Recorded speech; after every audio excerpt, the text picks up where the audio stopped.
Hello and welcome to the Mailbag edition here at Southeastern 14, SEC Basketball Mailbag, that is. I'm Chris Lee, joined by Blake Lovell and Max Barr. A reminder, this content presented to you by BetOnline. The NFL playoffs are here. The NBA season is in full swing. BetOnline has you covered with all the up-to-the-second odds, news, and scores, with additional odds, lines, trends, and info on both desktop and mobile. You can access the world's best wagering information anytime. Head there today. Get in on the action. See all the updated odds. Remember to use promo code BELIEVE to get your 50% welcome bonus on your first deposit. BetOnline, where the game starts. All right. It looks like we're starting with our man, Eli Wilson. His friends call him Zach, don't they, Blake? Chris Lee calls him Zach Wilson. He thinks he's the quarterback of the Jets. He's not. He's Eli. And we're starting the mailbag with Eli's question, which is, what does Mississippi State's record need to be in the SEC to be comfortably outside the bubble and in the tournament? All right. Well, let me break it down for you. So right now they're 1-3. They got a good win over Tennessee. They're 12-5 overall. 30 in Ken Palm. The computers think they're still pretty good. I still think they're pretty good. I mean, what's their record need to be? I can safely assume that their record just needs to be 500 in SEC play, and I think they'll be in the tournament. As always, it always matters who you beat and who you lose to, long as they don't drop a game to Vanderbilt, Missouri. I mean, sorry, but Arkansas right now, that's the good news, is they only play Vanderbilt once. They only play Missouri once. I mean, yeah, so it actually works out, I think, Mississippi State, because they play Auburn twice. They got Alabama still, again, so they've already played them once. So they got an opportunity to get another win there. Their strength of schedule is going to stay high because they get Kentucky, of course. I think as long as, if they're 9-9, I think they're in. So, yeah, my answer was just going to be split. Just split the rest of the year, and there's no worry. That's my final answer. Blake, you broke it down well enough. Just split. Yeah, I think that's mine too, which is exactly where Ken Palm has Mississippi State this morning. And you look at the wins, Washington State and Northwestern would be on the outside of the NCAA tournament bubble today, but both teams that, with the hot finish would have a chance to get in. Those are neutral court wins. North Texas, another team. I think North Texas is leading Conference USA at this point. 62 in Ken Palm. Other computers have got North Texas in that range. I don't know if the win semi-away Rutgers is going to do anything, but those are wins that probably pad your profile a little bit, maybe in places where we're not looking. I think if State goes 9-9, I have a hard time thinking, especially with the Tennessee win in its back pocket already. Now, look, the path to where maybe it doesn't happen is if you're beating teams that don't make the tournament and you're not cashing in an opportunities against maybe a Kentucky or an Auburn, Florida if it made the tournament, maybe Alabama, maybe who the wins are matters. But I don't know. You saw what I think Auburn and Arkansas got in 8-10 a year ago and didn't have incredibly impressive. Mississippi State got in 8-10 a year ago. Yeah, like yeah, and the wins weren't always great, but it was good enough.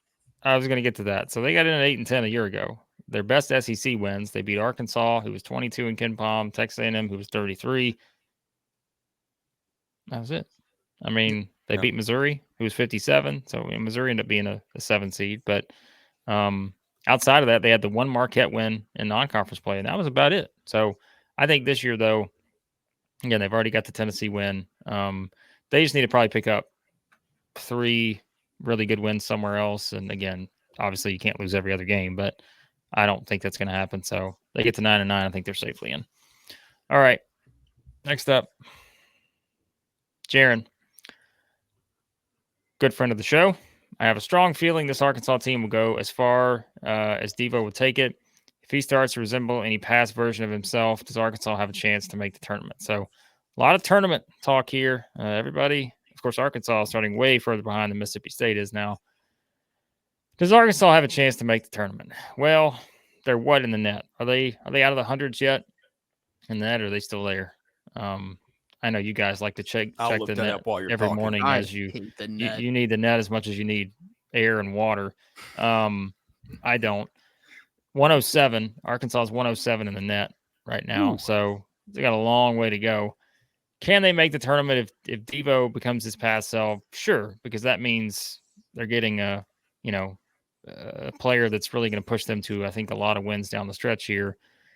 But that's where things start to get tricky for Arkansas. Is your loss column matters too. Like, we always like to focus on the wins, but how many games you lose also matters. And so they have 7 right now.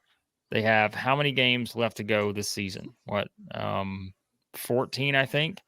So, do the math. It's you gotta win quite a few games the rest of the way, I think, if you're Arkansas. And here's their best opportunities. They're going to get Kentucky at home against Tennessee, at Mississippi State, at Texas A&M, at Kentucky, at Alabama. You're starting to see a trend here. Arkansas is going to have to pick up some good wins on the road if I think they're going to make the NCAA tournament. They can take care of their business at home, but I think one of the issues there is going to be, as of right now, again, things can change. But I think if you look at the home games, South Carolina, Missouri, Vanderbilt, LSU, again, we think some of these teams are trending in the right direction, but right now it's a little iffy. Georgia, those are all teams that by no means are locks to make the NCAA tournament. So you have to win those games, but you also have to go pick apart a couple teams on the road. So Devo being his past self would help them get there. But right now, I still think it's just, look, we have one game since the bottom fell out. And so for me, it's still it's a long road to get to the tournament. Yeah, very long road. I'm not even really thinking about the tournament yet. Is it still an option? Most definitely. We're in January. I think it's less of how far Devo will take it and if he returns to himself, and more of Brazil. Because if we look at what we were thinking Brazil was going to be based on his, November and half of December of last year, he had 20 points 3 times. He hasn't had that once this year. So I think it's more of, Devo will do his thing. I think he's seen his volume go down because of Tremont Mark's game. They play a similar mid-range game. I think you got to get more out of Brazil is my main takeaway.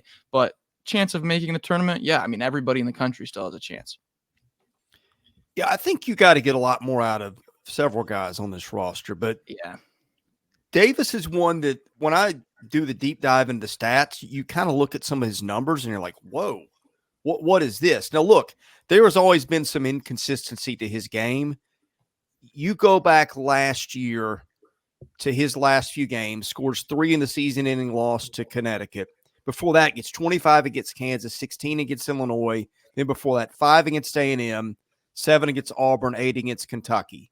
And you go back and he'll have there were some 0-point games in there a year ago. This year he's kind of taken it to a new level. He's taken almost the ceiling off his game. The last 4 games working backwards, scoring output 7-0, 7-2. So yes, I think he's a big part of it. Now the problem, Blake, and you're going to love me for asking you this. Where was Vanderbilt in the net this time a year ago? It was in the hundreds. I'm pretty sure it may be the 120 or 130s. Vanderbilt made a late charge. I think won 11 SEC games, won a few in the tournament, and eventually, despite a lot of quality wins, got left out because the net was around 80.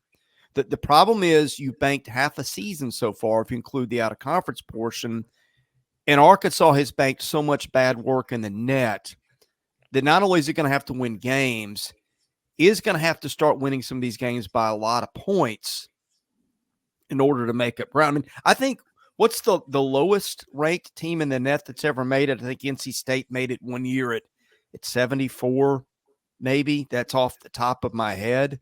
Point is, Arkansas is not only going to win games, scoring margin plays into this, and so much work has been banked. I think it's going to be really tough to move that number. I think they're going to have to be in the 60s before we can start thinking about this as a possibility. Now, I don't know how much Arkansas is going to have to win some of these games by to get there. Does anybody remember what Arkansas was in the SEC last year in their first 6 games? Tell them, Blake. 1-5. It wasn't good. It was terrible. They were 1-5. The difference this year is that they had more quality non-conference wins last year than they do this year. Yeah. So, and they finished 8-10. I'm still believing. Correct me if I'm wrong. I optimists. think Arkansas was still 30 or 30s, maybe 40s in the net at this time last year with those losses. I hope you're right. Difference. I've not pulled out my official 2023 guide to the net this morning. The mind is a powerful thing. That could be right. I just got their mind. Do we have an archive of net rankings we can go to? Boy, I hope so, because we're going to send you know. off to do that. We're going to send you to go to the National Net Archives. And yeah, that's what we're going to do, because I'm not going there with you. All right. Yeah, so it's going to be interesting for Arkansas. I think that's a good way to put it. So they just got to win games. Win games, it takes care of itself. That's exactly what I said. I've said that every year. Just win games, your net ranking will rise. Or maybe it won't, because it's the net. All right, let's go to the next question. Official Hurt Life Rick is back with LSU talk. Okay, so basically my question is, I've watched Coach Matt McMahon coach and develop John Moran into a pro. Also watching him at LSU coach and develop Tyrone Ward and Jalen Reed. Do you think he's getting undervalued as a coach in the SEC? I feel like we brought this up on a recent video about how, what did we say? Everyone wanted him, was like, you know, who's going to be the next coach at LSU? Is he getting fired? All this. That was not that long ago. But I think, I don't remember exactly what I said, but it was, if you consider what he came into, knowing the challenges ahead, last year was a huge disappointment for them to, you know, because remember that team started 12-1 last year, and they wound up being 14-19 at the end of the season. But when you look at how this team is coming together, like, we thought they'd be better this year. It didn't look good early, but now that they've got their full roster, and you're seeing how, like the question mentions, like, you know, some of their guys are starting to develop, and you're getting a little bit more consistency out of guys not named Jalen Cook and Jordan Wright. Yeah, like, this is why LSU is playing as well as they are right now. So, yeah, I mean, I don't know if undervalued, just in terms of, like, you know, you can't erase what happened last season. So, like, people are going to be down on him coming into this year, and LSU fans are going to be unhappy and all that. But is he being undervalued right now during this run? Maybe, because I do think they're starting to figure some things out, and clearly they're improving in a lot of areas. Whereas last year, it just felt like they could never push the right buttons to get that level of improvement. But players are improving. They're improving overall as a team in different areas. And so you can thank the coach for, you know, that, because, again, I think he's figuring out what they need to do, and he's getting the buy-in. And that's what we said too. It's like, you could easily think about the season they had last year, even though they've added a lot of new players. It's like, man, you get in some of these games like the Auburn game where you're down a gazillion points.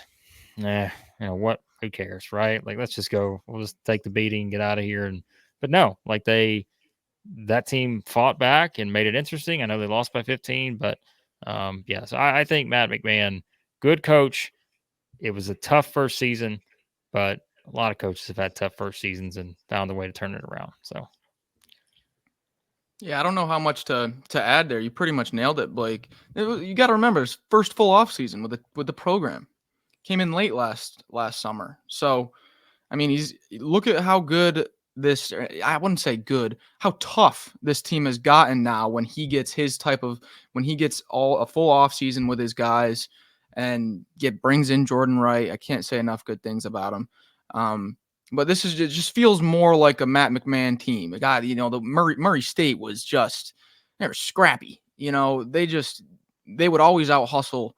I mean, that he had that arena rocking. Yeah, LSU wasn't rocking last year. You know, now he's starting to pick up the culture there at LSU and implement the things that he wants to do. So, undervalued, I think maybe more like we were too quick to some judgment, if that makes any sense. But I love what he's doing right now. Overvalued, undervalued. I think everyone's going to start recognizing how important he is for this LSU program. I think it's a to be determined question. Yeah. I mean, John Morant developing him. Yeah. Okay. He's got a point there, but that's that's a 1 in a million situation. I mean, those don't happen very often. I'm not taking away credit for him for that, but I'm just saying, chances of repeating that over and over are slim. Look, he's 25-25 in his career at LSU. He is 5-17 in the SEC at this point. Took over a difficult situation. I don't know that he's undervalued. I think you've got to be encouraged as you watch him. I've had a lot of nice things to say about LSU and the way that it's played lately. I think that A&M game on the road got my attention a little bit. I think if you're going to point to what he's doing, I think he's done a great job with Jordan Wright this year. Jordan Wright's playing better than he did at Vanderbilt a year ago. So I think I'm going to withhold judgment. I'm encouraged by what I've seen lately, but it's also a very small sample size. All right. Pretty straightforward question here. Rambo Mizzou asks, why do we suck? Well, I can tell you one thing. It's not the head coach. But you put that on Dennis Gates. In all seriousness, like I realize like this question is, look, it's pretty straightforward. There's no way around it. But like, I'm not gonna use this kind of language. However, I will say, why is Missouri struggling? I feel like I'm just repeating myself. You guys maybe can add more, but like I'm just going to say the same thing I've always said. Is it's just they had more room for error last year because they were so good in so many different areas. This year, they are not elite in really any area statistically outside of, again, blocking shots, maybe forcing some steals. Last year, they were elite in every offensive category last year. They were pretty much, in a top tier conversation. Like they were so good. Again, they were a good free throw shooting team. They were good. They were shooting 56% from 2 last year, top 15 in the country. They were top 75-ish in 3-point percentage, top 20 in effective field goal percentage, top 40 in turnover percentage, top 10 in adjusted offensive efficiency, top 7 in turnover percentage defense, top 2 in steal percentage, like all those things, right? There's nothing this year other than, again, the blocks and the turnovers and those kind of things. Like they're still a really good free throw shooting team, but that only gets you so far because they're not shooting it as well. They still need to get a lot of their points from 3. They're not getting that because they're only shooting 33.4%. They don't have a Kobe Brown. They don't have a DeMoy Hodge.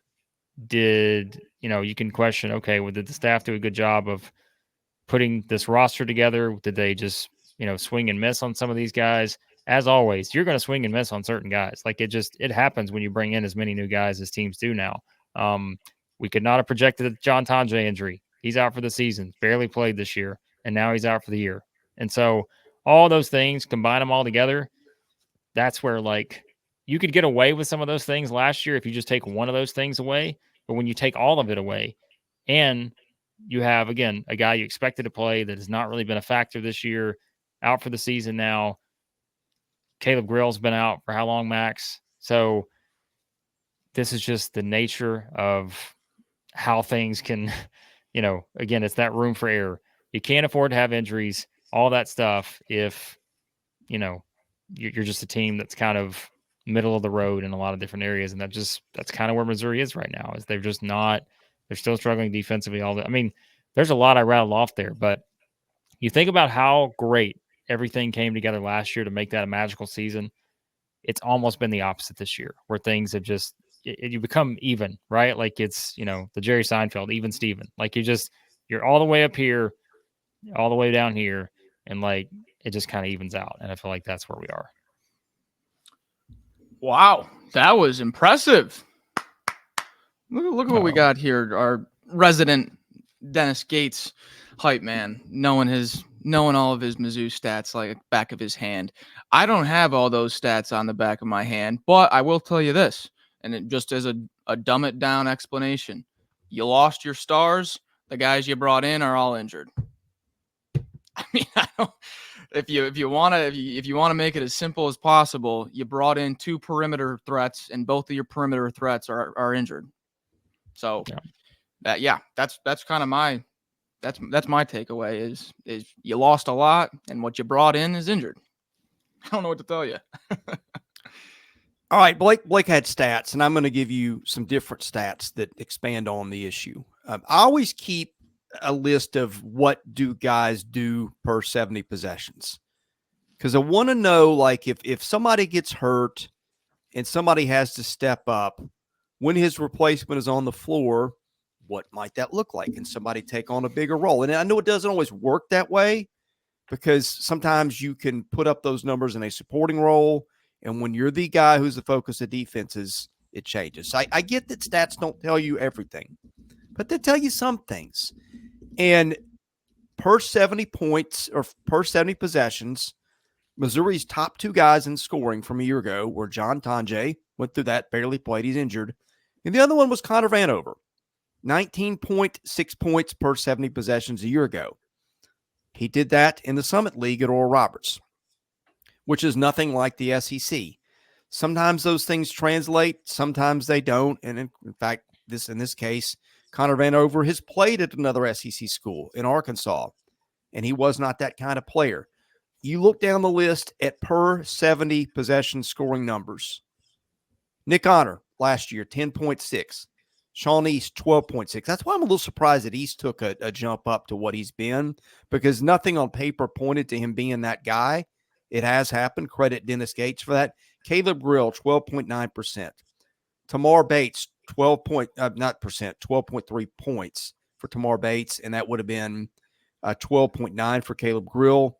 Noah Carter is the best they had, 17.5, throwing out Vanover and Tonje. And then Jesus Carolero, who's come on lately for them, 17.1. When you're looking for a go-to scorer, those guys are usually getting 22 and up per 70 possessions. It just feels like Missouri did not have the guys who could do that without somebody taking a jump up. Sean East did that. Tamar Bates does it on some nights, but on the whole, this was not Kobe Brown and Demoy Hodge and some of the guys they had a year ago. They just didn't have anybody who'd performed at that level, and I think that's what you're seeing. But I also think it can be as simple as what Max said, because I'm going to read you exactly what my friend Sam Snelling did. Sorry, Sam, if you don't want me reading your writing on air, I'm doing it. I'd like to give credit to him, Rock M Nation. In the preseason, he did this in July. Okay, Sam knows Missouri basketball better than anybody I know. When he's figuring out the rotation for the roster, he had different tiers of guys. The tier of, here's who I think is safe: Nick Honor, Noah Carter, Caleb Grill. The exact comment: Grill is a little things guy who's low usage. He defends well, can stretch the floor. So I imagine he'll be the guy who finds his way to a lot of minutes. He hasn't played in how long? Weeks. Months. What feels like. Who is going to take a step forward? The first guy at the top of this list, John Tonje. He's probably closer to Demoy Hodge than Golston when it comes to shot creation, but he's also one of the few players on the roster with experience producing at a high level. Okay, so you take out two of maybe the projected top 4 players on this team. Completely different. So it's just a different team. And again, if you know that you brought in other guys who were not expected to play that important of a role. They were supposed to be guys that filled a certain void, played a role, but not expected to be one of the guys. I feel like those two guys were expected to be one of the guys. And when you don't have them, it throws things out of whack. And we've seen that. It's just not been enough to overcome some of those little things this season. So, yeah, and as a footnote to that, Blake, Tonje not only was their best volume scorer based on possessions last year at his previous stop, 82% from the line, 56% effective field goal percentage. Those were at or near the top of the list of Missouri players coming in the year. So not only could he score a lot, but he did it efficiently. And he's gone. All right. Okay, don't answer this yet because I'm going to bring up another question that's going to apply to this. We're going to knock out 2 questions in one here. All right, so the next question from Dalton Connect fan. Dalton Connect fan wants to know, do you think Dalton Connect is a lock for SEC Player of the Year? I feel like we all have to answer yes because it's coming from Dalton Connect fan. To add to this question, John Paul Jones asks, who is your SEC Player of the Year so far? So we're going to tie both these together. I mean, it's Dalton Connect, right? I don't know. I wouldn't say lock by the end of the wouldn't say season. But right lock. now, I mean, I think with what he's doing, he's probably the SEC Player of the Year at this point. I mean, we've only played 4 games. Right. But, So, I mean, that's the question. So. yeah, through 4 games, I would say connect, but like not far behind at all is Mr. Sears at Alabama, because he was before Connect went for what 35 plus back-to-back games. In my mind, it was Mark Sears. So, and he hasn't really done anything to take his name off of that list. So, just Connect's been amazing. I would say I'm torn between Connect and Sears, to be honest. In my head, it's a 3-man list. It's Connect, it's Sears, it's Janai Broome in some order. Reed Shepherd would have been on the list earlier. I think that his scoring kind of taken a back seat as other guys have taken over is probably going to hurt him in that race. But win shares, here's how it's got it right now.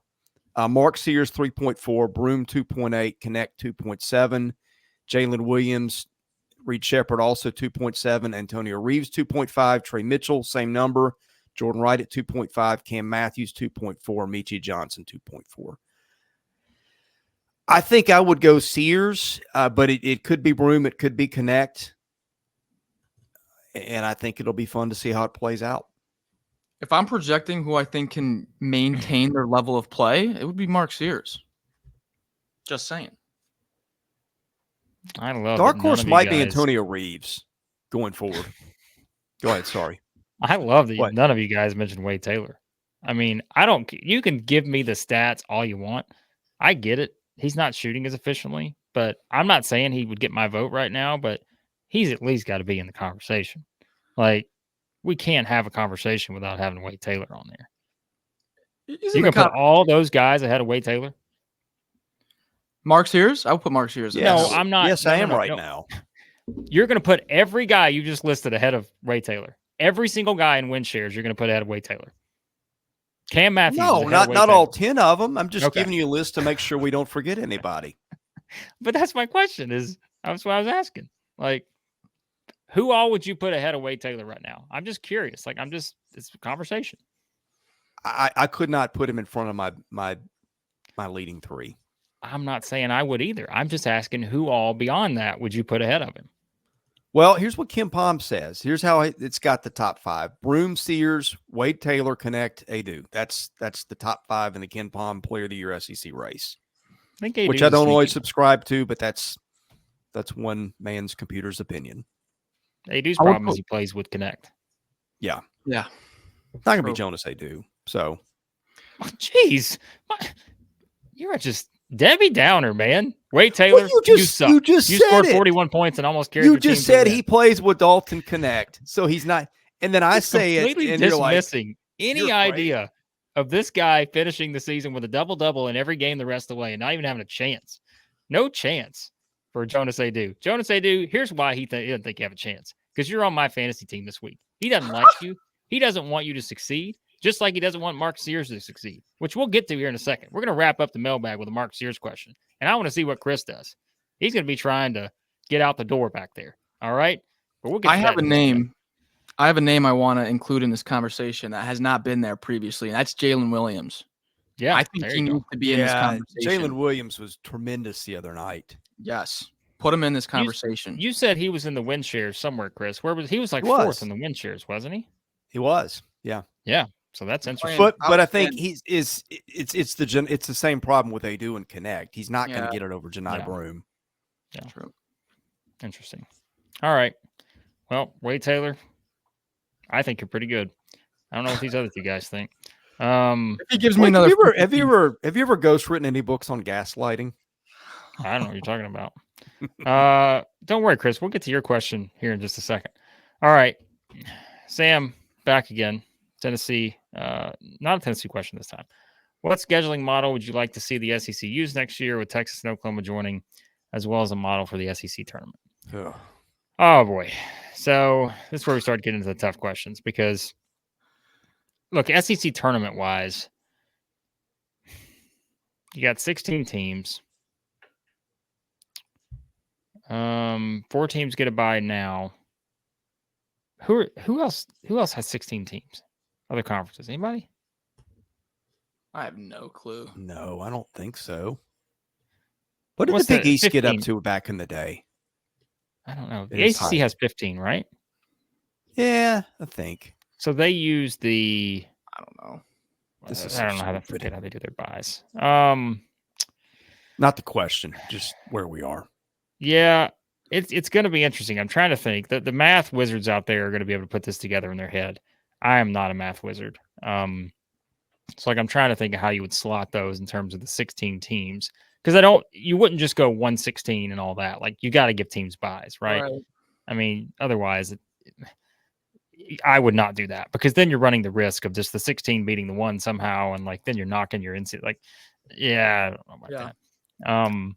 Do you just the have ACC teams miss is the playing a tournament? 20-game schedule, by the way. Yeah, The conference. I mean, I would say do it the same way, and the bottom two teams don't make the tournament. Ooh, Sure.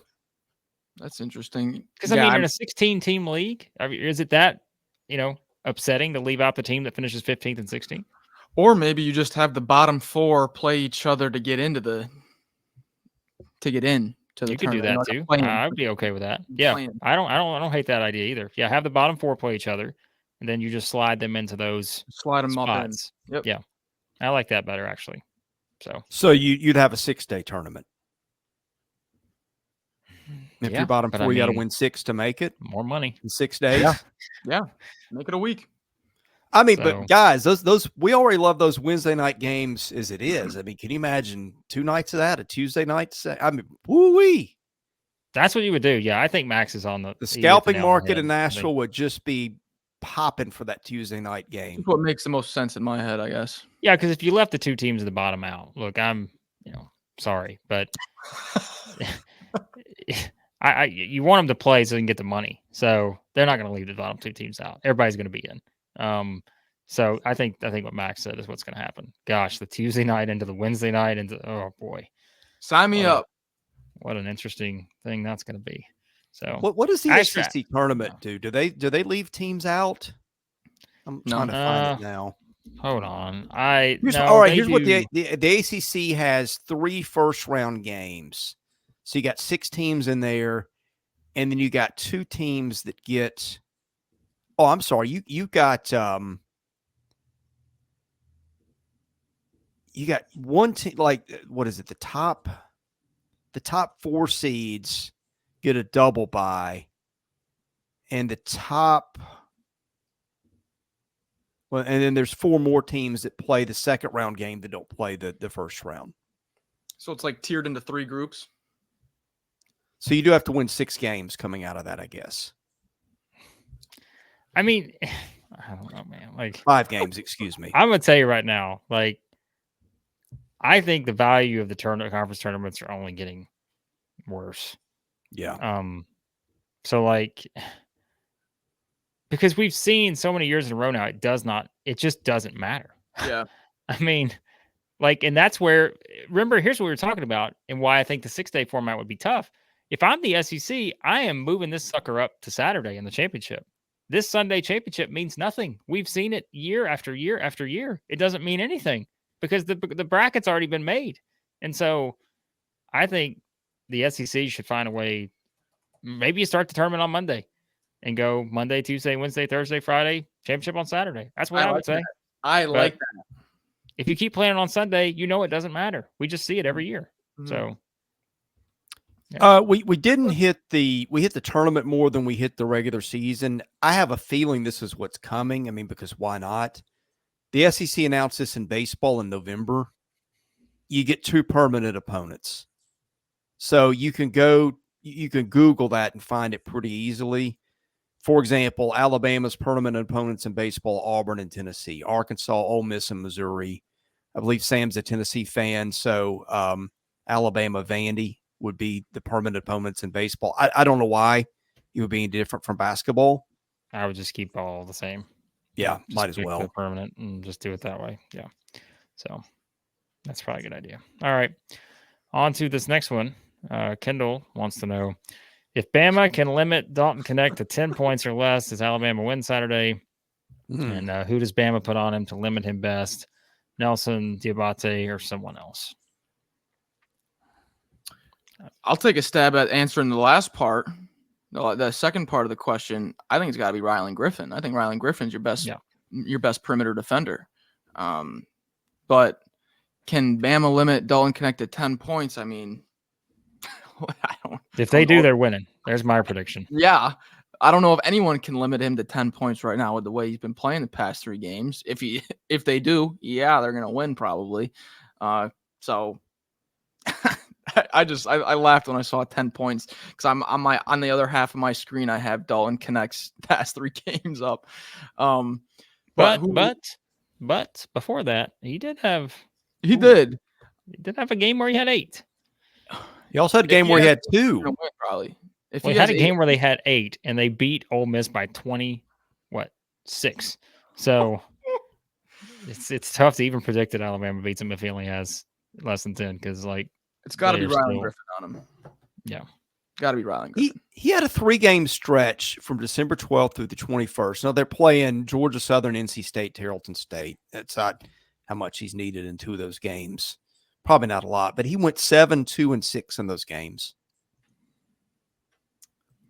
All right. Let's hope that does not happen Saturday for my sake. I think we're all rooting for that. All right. So on to the next one. Vic Shelton. Do you guys want me to get in the backstory with Vic, or do you want me to ask the question first? Sure. All right. We'll do the question first, and then we'll get to the backstory. He wants to know who has the most favorable schedule remaining. Team most likely to play spoiler. South Carolina, Ole Miss. Maybe we can include other teams in there too. I think that'd make for an interesting conversation. Schedule. What's Ken Palm have as the easiest schedule? I think it's Alabama. Yeah. And Auburn's actually second. So if you want the standings to change, good luck. But again, some of that too factors in the fact that they're good, right? And so you compare their to other teams and all that. So, I mean, I guess if I look at those 2 schedules, Alabama, I don't know. I mean, Alabama's still got to go on the road to Tennessee. They still got to go to Auburn. They still got to go to Kentucky. Still got to go to Florida, Ole Miss, LSU. It doesn't look that favorable to me. So I don't know. It's tough on those because I think a lot of it is just kind of looking at it and trying to figure out the home in a way. Like, who are the best teams you play at home? Who are the best teams you play away?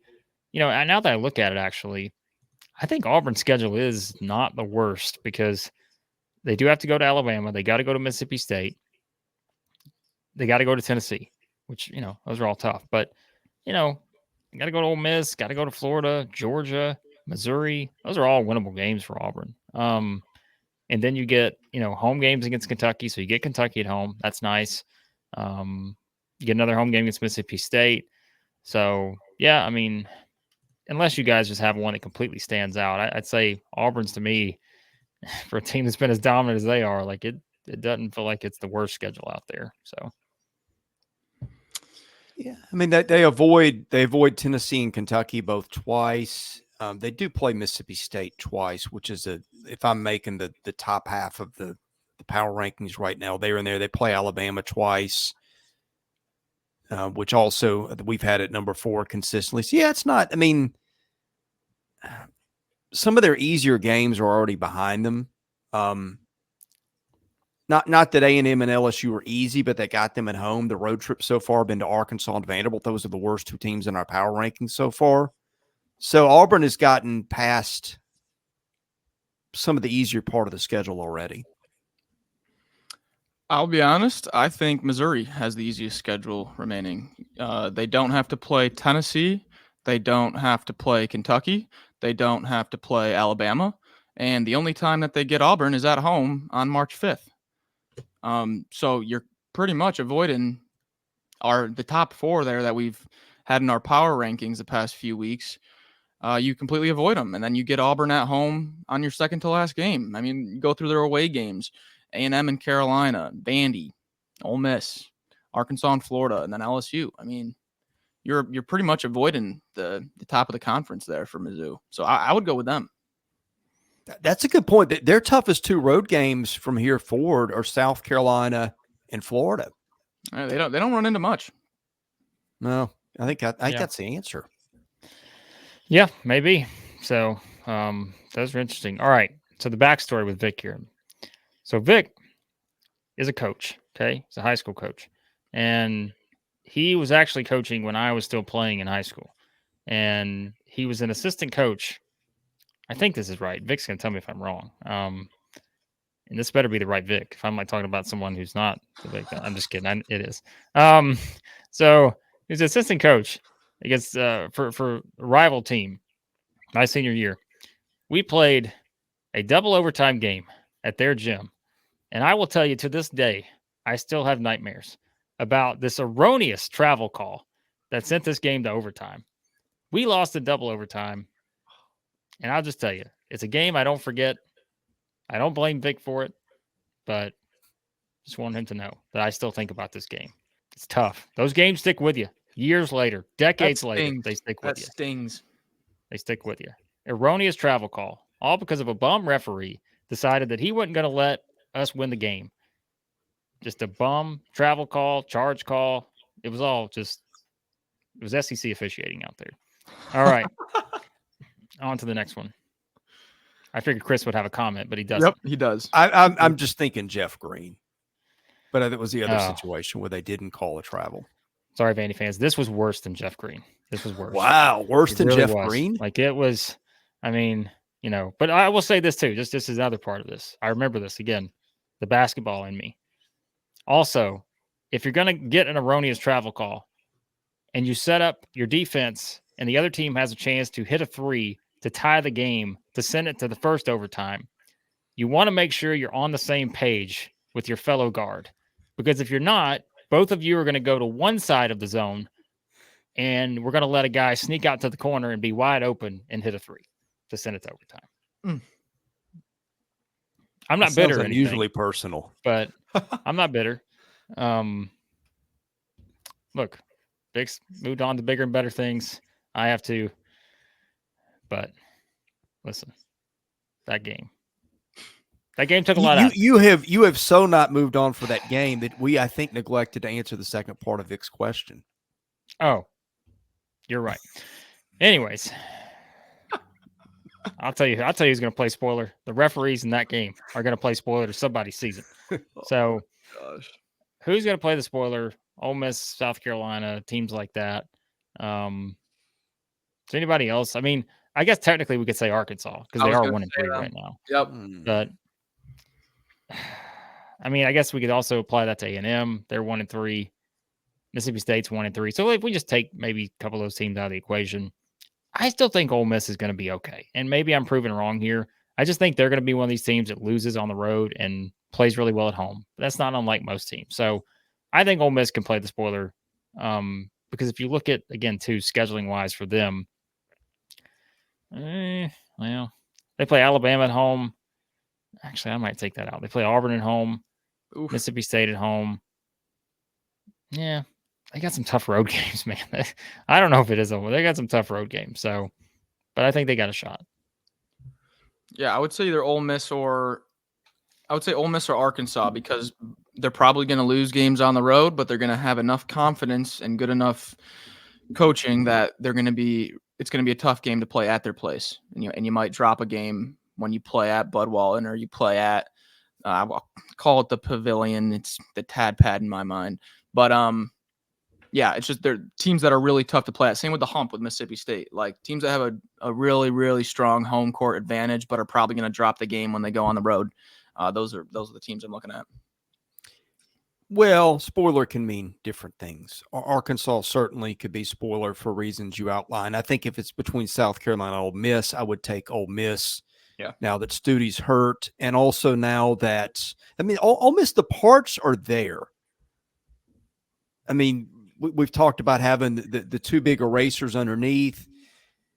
Alan Flanagan, the Murrays. Ole Miss has got a lot of really nice players to where I think if the roster comes together and teams maximize their potential, if it's between those two teams, it's Ole Miss. But, guys, here's something for you. Without looking, who's Ken Pom got finishing 5th in the SEC right now? No cheating. Mississippi State? Nope. Blake, you get a guess.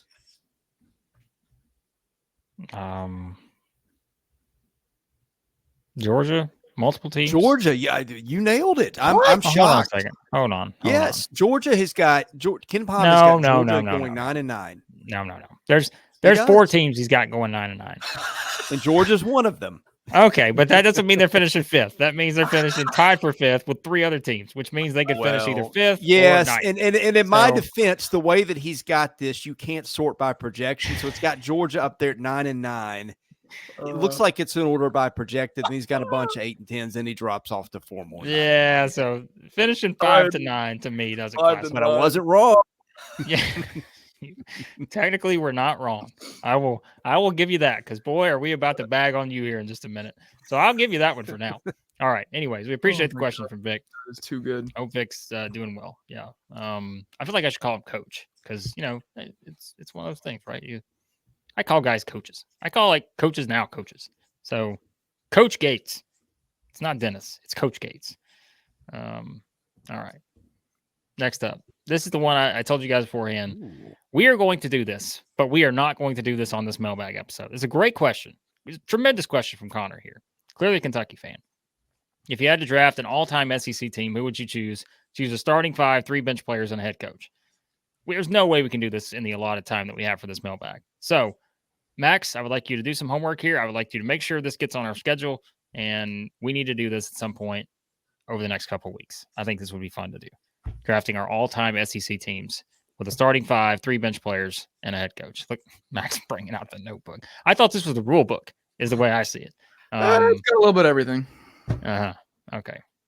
Connor, we appreciate the question. I just think it's hard for us to do probably on this, because I think we'd all want to. Maybe we do this draft style too. We'll see. So could be interesting to put together our do a draft. Teams. So, although Chris may already have his 8 players and a coach in mind right now, but we're not going to get to the wheels are turning. But there's been so many good ones that I would have to. I couldn't do it off the top of my head.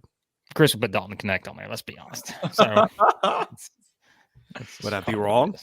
Based on the last 3 games? Right now, maybe not. All right. Are you ready for our weekly question? And we know what it is. We get this question every single week in the mailbag. I think I know what's coming. You already know what it is. Coach Marshall, he's back. When does the Vandy AD finally fire Jerry Stackhouse? Chris, this is always your stage. I have no comment. Well, I have been on I think he's getting another year. Now, if they go 0-18, 1-17, 2-16, maybe not. I would change the wording. I think if Vandy fires him, it will come from the chancellor, not the athletic director. All right. Hold on. I got my questions in the wrong order here. So let me try to figure out which one, because I wanted to. We are going to get that one every week, aren't we? Yep. As long as they're playing like this, unfortunately, I think probably. I'll be honest. I thought the question that was coming was like, why is Ole Miss going to win the championship? Or not Ole Miss, Auburn. Why is Auburn going to win the championship? Because we've gotten that one the past 2 times. Yeah. Gene didn't get his question in this week. Yeah, I'm sure he'll be back with a vengeance if Auburn is undefeated next week, because that means in the midweek they will have beaten Alabama. So, all right, let's go to this one. Juju Murray, Ole Miss star. It's not him. He wants to know, is Chris Beard the best coach in the SEC right now? I think this is an interesting question too, about coach of the year type stuff. Maybe it's not. Maybe it's not. If we want to take it awards based, we can. But best coach could also mean who is the guy that's getting the most out of his team that he has. So I don't know. I guess it depends on which way you guys want to take this question. Coach of the year, to me, is Bruce Pearl right now. Yeah. Because of how dominant Auburn's been. But could Beard be the best coach based on what he's gotten out of Ole Miss? I think you could make that argument too. I think it's too early to draw like a concrete conclusion from it, but he's got to be in the conversation. I mean, how many other coaches in the nation could taken Ole Miss from what they were last year and made them into what they are right now. I mean, the list could count it on my hand. It's not many. So you know who I think the coaches would vote right now if it wasn't Bruce Pearl? Lamont I think Paris. it'd be Mike White. Mike White, yeah. I think it'd be Mike White. So I know SEC Network. I think it was halftime of the Auburn Ole Miss game, and the analysts said that they would have Chris Beard as coach of the year right now. But I think that it's a conversation of a few different coaches. But I think, I don't think I can concretely answer that with he's the best. I wouldn't say that. I think that it's a conversation of a few different guys. How do we define best? Yeah, because I mean that could change over the last month, the last year, the last 10 years. Like who's the most accomplished coach in this league? I mean, spoiler alert, we haven't named him yet. Yeah, there's a few. Dennis Gates.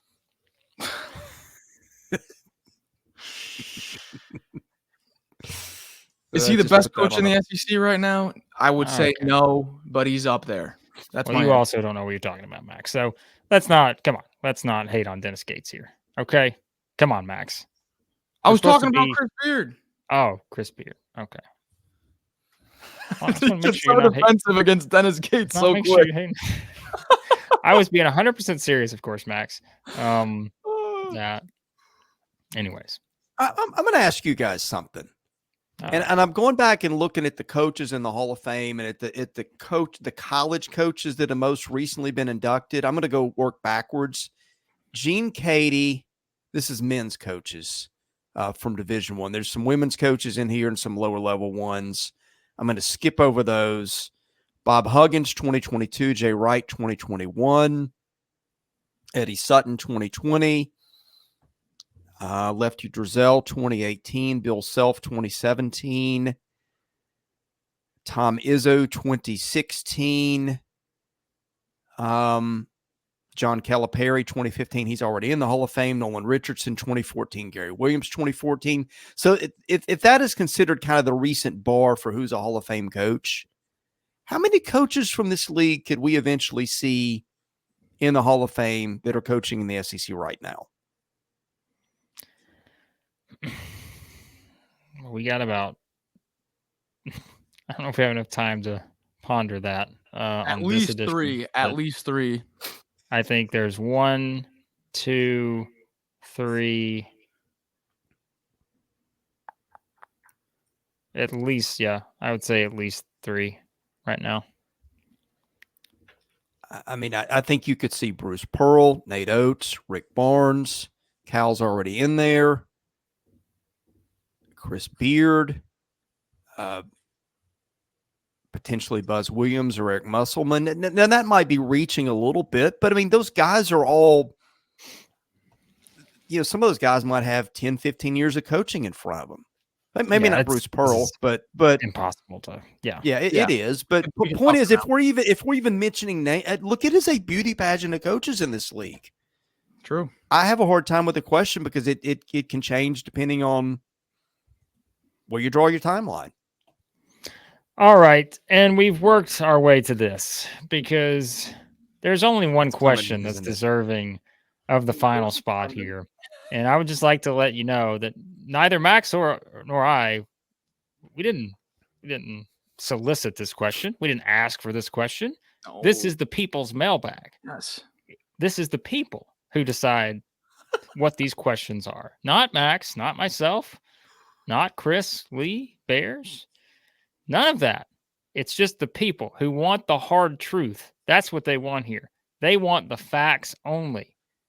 And so it is now time to give the facts to our final mailbag question of the week from Brett, who wants to know, why does Chris Lee dislike Mark Sears? I think this is not just I'm going to point this out. This is not just a question that Brett wants to know. It's a question that America wants to know. So with that, the subject of the question, Chris, why do you dislike Mark Sears? There are podcast hosts They're also instigators and agitators. My man Blake Lovell knows how to instigate and agitate. So let me just give me the floor for a minute, please, guys. This is a mailbag. Dear Mark Sears, I like you a lot. Just taking personal stuff out of it. I just pumped you up as potentially the SEC Player of the Year. You were on my draft board when we came to draft last week. But guess what? They're instigators and agitators. Sometimes those guys can rig drafts to where they pick first. Dear God. This is like, it's did you lose an election? Because this is what it sounds like right now. It's generally not personal, but you're either for me or against me. And you know what? Mark Sears has been against me the last week. He's going to be against me Saturday. Mark Sears, it's air the transfer portal. It's air tampering. I could love you just as much as Dalton Connect if given the chance. And you know what? If that ankle's healthy, maybe you get the chance to earn my love next week. Thank you very much. Oh, don't clap for that garbage. Don't clap for that entire spill of just complete and utter. I almost shed a tear, Chris. That was beautiful. YouTube won't pay us if I say those words. My goodness, this is just. I have no response to this. This is about the Mark Sears again. Your ankle is everything. All right, and just know that two of the three here are all about the health of your ankle. One of us is not. Just keep that in mind as we go into the weekend. And what led you to this point to get an ankle injury going into the biggest game of the SEC season at this point. So that's all I got. Brett, thank you for the question. I thought it was a very good question. I thought it was really an A+ question. Moral of the story is we're playing SEC fantasy here and we're not messing around. That's what I'm taking from it. Well, some of us more so than others. Some of us are willing to go the extra mile. And I'd say the leader. That's what it takes. Well, okay. Okay, you two. I'm backing you up, Chris. I'm backing you up. You two. You know what? The scoreboard talks and losers walk. Okay, now we just take. Oh, there we go. All right. Yeah. Way to go, Max. You just backed up the guy who just basically called you a loser. Anyways, all right. That's all our mailbag questions for the week. Thank you to everyone for the great questions. As always, be sure to leave those every Thursday/Friday morning. We'll do this Friday morning, and leave them on Twitter for us, and we'll get to them. And like I said, the ones we're not able to get to, we'll maybe make some special episodes for them if they apply, like Connor's question. So we appreciate you guys here, and always a good time. Hope you guys enjoyed that as much as we enjoyed doing it. Thanks as always for listening and watching. And thank you to those who submitted questions. This is Southeastern 14 presented by BetOnline.